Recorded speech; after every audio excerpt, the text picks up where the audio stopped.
The resurrection could not occur because miracles don't occur.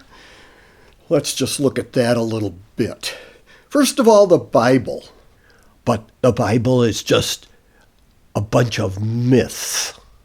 I hear what you're saying, Kevin, but let's set that aside just for a minute and look at what it says. According to the Bible, there is a spirit world that we cannot see. I guess we could think of it as maybe hyperdimensional. Angels appear many places.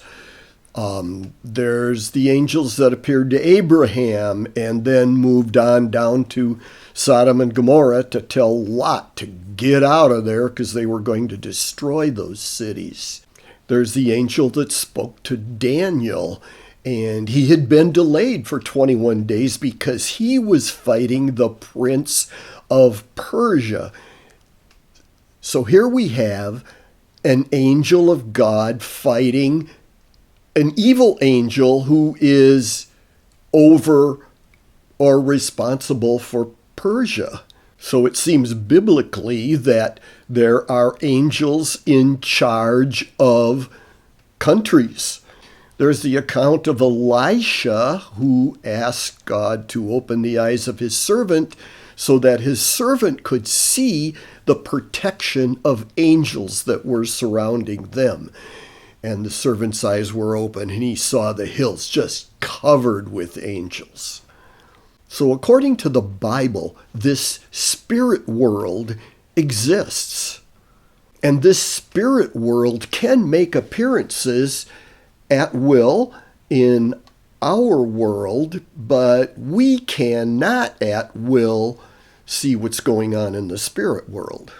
And then we have near-death experiences and out-of-body experiences. Experiences where this, I will call it sheath, this body, dies. But a consciousness of this person continues to live, moves around, floats above the body, moves into another room, maybe even into another city, and is able to come back when the person who was clinically dead revives, and that person knows from this other consciousness things that happened in another location at the same time that this person was laid out clinically dead. There are many, many reports like that have been investigated and found to be accurate accounts. But the existence of that spirit seems to be independent of the existence of this body. I look back in Genesis where God created man from the dust and breathed into his nostrils the breath of life, and man became a living soul. I believe that it is the breath of God that gives us life, and it is that spirit that is life, and that spirit is eternal.